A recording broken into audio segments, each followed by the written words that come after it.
Good afternoon. Phil Lindemann with your Krystal 93 News from Vail Summit Orthopedics and Neurosurgery. The red hand-painted signs at Quandary Peak Trailhead are gone. 4 months after they appeared, nearly 3 months after the county ordered them taken down, the signmaker and property owner Mike Tracy removed those signs this morning. Tracy was in court yesterday, where Judge Edward Casillas fined him $500 for violating county code. Casillas also tacked on a $100 per day penalty for every day the signs remained up.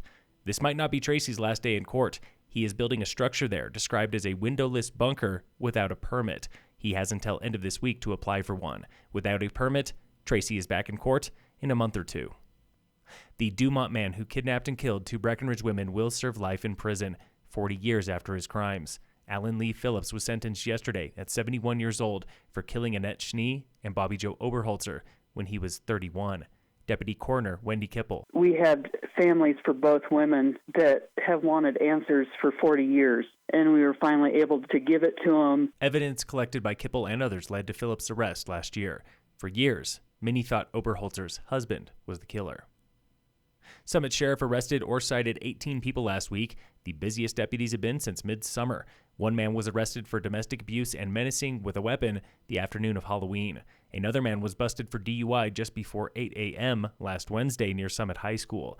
Teachers there were worried about the sketchy look of his unregistered panel van. Incumbent Sheriff Jamie Fitzsimons is accused of campaign funding violations by his challenger, Chris Scheer. Scheer claims Fitzsimons is paying for print and radio ads through a non-existent campaign committee. The state says Scheer's claim is legitimate. Fitzsimons calls it frivolous. Scheer wishes the state would expedite these claims, saying any penalty will come well after Election Day. 2 other local candidates are charged with campaign funding abuses. A Silverthorne man says State House candidate David Buckley spent hundreds of donor dollars on illegal gas reimbursement. The state agrees. Buckley has until next week to respond. An Eagle man claims State Senate candidate Matt Solomon is sending mailers without identifying who paid for them. That one is still under review. You ever walk through a ski town and wonder, who owns that property? We're going to tell you.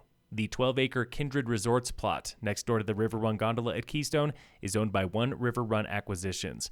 The firm from Aspen bought the property from Vail Resorts in 2019 at $5.6 million.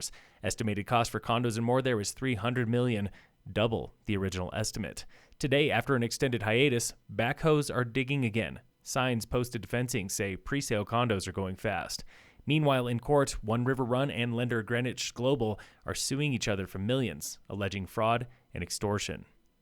Turnover at the town of Breckenridge is improving. A staffing report shows turnover this year is 18%, down from a record high of 25% last year. Turnover this fall was the lowest it's been in over a year. Frisco wants to get people out of their cars and onto bikes or buses, but they need partners and cash to do it. Frisco Council today hears options for transportation partnering. One option is microtransit, on-demand door-to-door shuttles provided by the town or the county or both. Staff warn these are not cheap, and the town is already spending over $2 million on rec path and trail upgrades. Avalanche danger for tomorrow is most likely moderate at most elevations in the Vail and Summit County areas. Your problem is persistence lab on shaded northerly slopes. And in local sports, brought to you by Red Mountain Autos at their new location on Airport Road, Summit High Soccer plays Northfield tomorrow in the semifinal round of the 4A state playoffs. A win will send the Tigers to the championship match on Saturday. Also playing tomorrow is Battle Mountain Soccer up against Mullen. Phil Lindemann with your Krystal 93 News from Vail Summit Orthopedics and Neurosurgery.